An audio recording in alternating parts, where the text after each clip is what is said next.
আজকে থেকে আমরা প্যাকিং করতে শুরু করে দিলাম।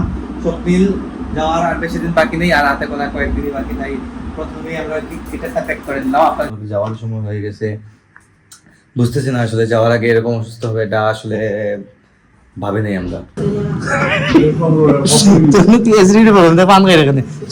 কিন্তু পারবো এই দেখুন বলতে চাই কাপড় চোপড় যা আছে সব কিছু আগে তো কিনতে নেই। Satisfied? Yep.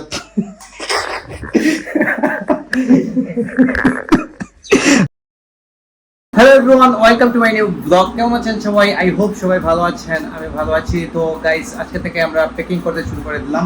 স্বপ্নিল যাওয়ার আর বেশি দিন বাকি নেই, আর হাতে গোনা কয়েকদিনই বাকি। তাই প্রথমেই আমরা টিকিটটা প্যাক করে দিলাম। আপনারা দেখেছিলেন যে অনেক আগের ব্লগে যে ওর জন্য একটা আর্টিকেল পারচেজ করেছিলাম।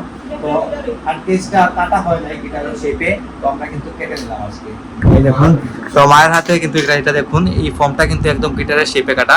তো আমরা দুই ভাই মিলে কিন্তু এটা কেটে নিলাম, কেটে একদম ফিট করে নিলাম। আর গিটারটা একদম আই দেখুন গাইস, এটা কি দেবে? ও আচ্ছা, এটা হচ্ছে গিটারের টুলস, এটার মধ্যে রেখে দিয়েছে। আর এই দেখুন গাইস, এটার মধ্যে আছে ট্রমেলার, গিটার ট্রমেলার আছে, এটা এখানে রাখা হয়, মানে রাখার জন্য জায়গা করে দিলাম আর কি। আর কাপড় দেওয়া নেই গাইস, মা বলতেছেন এটার উপর একটা কাপড় দেওয়ার জন্য। কাপড় দিলে দেওয়া যায়, সমস্যা নাই। আমি কক্সিটা নাই দিব, কক্সিটা নাই ওগুলো খালি গাইস ও বলতেছে যে একটা কক্সিটা নিয়ে ওখানের মধ্যে ঢেকে রাখতে হবে। তো গিটারটা কিন্তু গাইস ওর অনেক পুরাতন, ঠিক আছে, কিন্তু এটা হচ্ছে ওর ফার্স্ট গিটার, এটা কিন্তু রাখতে হইব না। এটা পাতলা করে হাঁটা দিন, কতক্ষণ খাটবে গাইস। যাই হোক, আর কিছু দরকার নাই তো, এদিকে ফর্ম আছে, এদিকে ফর্ম আছে। গাইস মা চিন্তা করতেছে গিটার না কিছু হয়ে যায়। এটা আমরা যদি বাড়িতে খাইলে যেমনি হোক এটা সেফ থাকবে আর কি। যাই হোক গাইস, মানে বলতেছে কক্সিট এক টুকরা দিলে এটা সেফ থাকবে। তো কেমন হয়েছে আপনারা একটা কমেন্ট করে জানাবেন। একদম কিন্তু ফিট হয়ে গেছে, লাগাতে ভাইয়া। এই গাইস লাগানোর পর এটা এরকম, তো এটা ভালো রকম প্যাকিং করে দিতে হবে। তো ফার্স্ট প্যাকিং কিন্তু আমরা এটা করে নিলাম, আর ধীরে ধীরে ওর প্যাকিংটা শুরু হয়ে যাবে, যাওয়ার সময় হয়ে যাচ্ছে।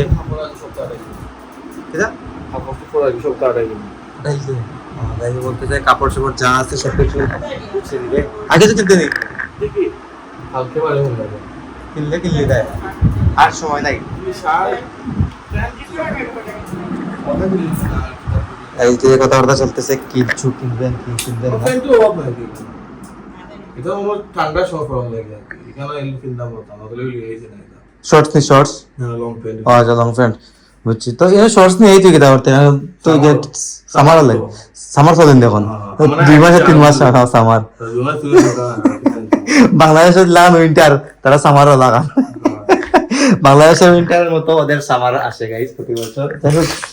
তো গিটারটা নিয়ে আমি একটু টেনশনই করেছিলাম, এটা কি আমরা পারবো কি পারবো না। তো হয়ে গেছে ভালো রকমই, ঠিক আছে নি? স্যাটিসফাইড? আরে স্যাটিসফাইড? ইয়েপ।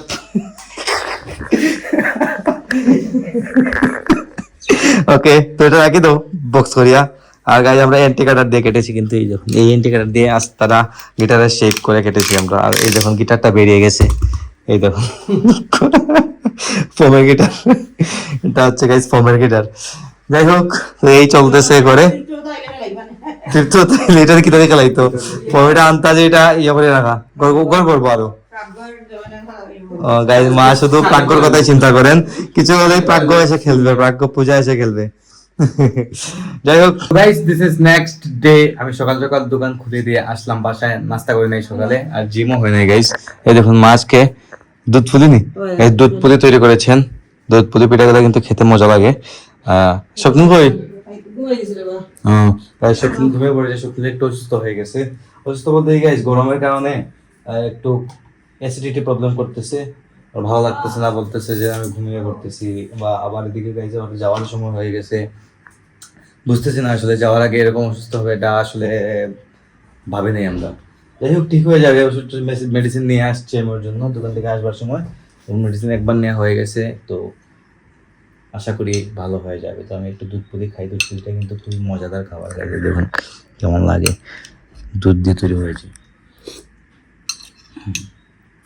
আমাদের বাসায় গাইস সবকিছু কিন্তু একদম মিষ্টি কমই রান্না হয়। যেমন ধরেন এই যে পিঠাগুলা, না পিঠাগুলা কিন্তু গাইস মিষ্টি কম আছে, না কম আছে।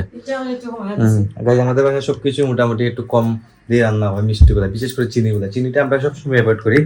তারপরে গাইজ মাঝে মধ্যে তো খেলে প্রবলেম নাই, আর চায়ের সাথে তো গাইজ আমরা এমনিতেই চিনি খাই না, কারণ এটা হোয়াইট পয়জন, এটা থেকে এটা অ্যাভয়েড করাটাই বেস্ট। তারপরে কিন্তু মাঝে মধ্যে পিঠা টিঠা এগুলা খেয়ে নেই, তো মিষ্টিরও তো দরকার আছে বড়িতে, তাই খেয়ে নেই আর কি। গাইজ কে মা এখন দুপুরের খাবার রেডি করতেছেন, তো আজকে খাবারে কি তৈরি আনছো?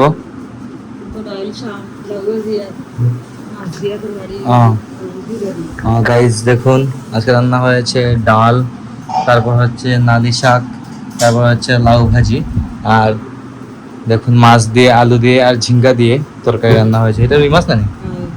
গাইজ রুই মাছ রান্না হয়েছে। যাই হোক, তো এখন খাওয়া দাওয়া করবো, লাঞ্চের সময় হয়ে গেছে। স্বপ্নিল গাইজ দিকে ঘুমাইতেছে, আর গাইজ শরীরটা তেমন একটা ভালো না, তাকে বলেছিলাম, তো ফুড পয়জন হয়েছে, মানে গ্যাস্ট্রিক হয়েছে, গ্যাস্ট্রিক থেকে ফুড পয়জন হবে, এটা কমে যাবে, ওষুধ টষুধ খেয়েছে। তখন আমরা খাওয়া দাওয়া করবো। গাইজ এখন স্বপ্নিল নিচে চলে এসেছে, কিদারে কমছে গেছে ডিগ্রি আস্তে আস্তে কমেন। তা কালকে যে কাঁঠাল খাইছে, কাঁঠাল খাওয়া মনে হয় গাইজ। এই গাইজ কাঁঠালে কিন্তু অ্যাসিডিটি প্রবলেমটা বেড়ে যায়, কাঁঠাল খেলে কিন্তু প্রবলেম হয়ে যায়। আমরা কিন্তু কেউ কাঁঠাল খেয়ে জানতে পারি না, সব ছিল না, আমিও না, এদিকে স্বাক্ষর তো কাঁঠাল ছুঁই। যাই হোক, তো কমে গেছে মোটামুটি ভালোই। আর এদিকে দেখুন মা কি দাও তুমি, দাওটাই নিরামিষ কিছু নাকি দাও? সন্দেশ। ও গাইজ দুধগুলা একদম 1 লিটার বা 2 লিটার দুধ বোধহয় এখানে আছে, 2.5 লিটার দুধ থেকে একটু করে বানাবেন, বানিয়ে এটা সন্দেশ তৈরি হবে, দুধের সন্দেশ। তো দুধের সন্দেশ তৈরি করাটা কিন্তু অনেক ঝামেলার একটা ব্যাপার, তো সব সময় কিন্তু কিচেনের মধ্যে বসে থাকতে হয়, চুলাতে বসে এরকম দুধটারে লাগাতে হয়, যতক্ষণ পর্যন্ত দুধটা একদম অল্প না হয়ে যায়, একদম ক্ষীর না হয়ে যায়। হ্যাঁ চিনি তো আলাদা নয় গাইস, চিনি তো দিতেই হবে, না হলে কিন্তু সন্দেশ মিষ্টি হবে না। যাই হোক, তো মাইদা রেডি করছেন, আর কিচেনের মধ্যে তো গাইস জানেন প্রচন্ড গরম, অ্যাডজাস্টমেন্ট চালিয়ে লাভ নেই, এদিকে চিমনি আছে, চিমনি চালাইয়াও কোনো লাভ হবে না। যাই হোক, এদিকে বাবা আসছেন, বাবা কি তেমন খিদা হয়েছিল, গাইস ভাতের মধ্যে ভাত বসিয়েছেন, কাজ কাজ করতে এরকম তুমি কি এসিডিটি প্রবলেম, পান খাই এখানে সরদাদি রেখে কিন্তু পারবো। গাইস দেখুন পান খাইতেছে, তো পান তো গাইস খাবে না কানাডাতে যাওয়ার পর, তো তো খুব তাড়াতাড়ি চলে যাচ্ছে।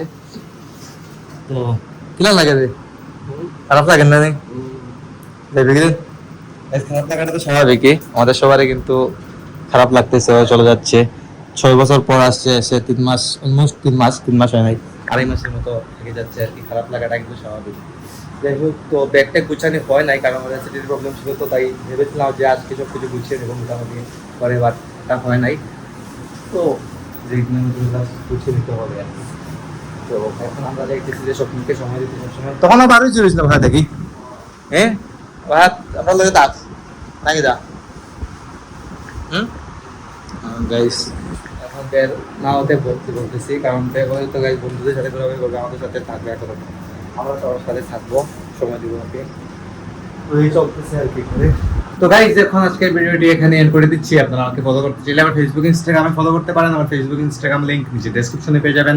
এন্ড আই হোপ আজকের ভিডিওটি আপনাদের ভালো লেগেছে। ভিডিও ভালো লাগলে অবশ্যই লাইক করবেন, কমেন্ট করবেন, শেয়ার করবেন, এবং চ্যানেল নতুন হয়ে থাকলে সাবস্ক্রাইব করে আমাকে সাপোর্ট করবেন। তো দেখা হচ্ছে নেক্সট ভিডিওতে, ততক্ষণ ভালো থাকুন, সুস্থ থাকুন। Thank you so much for watching.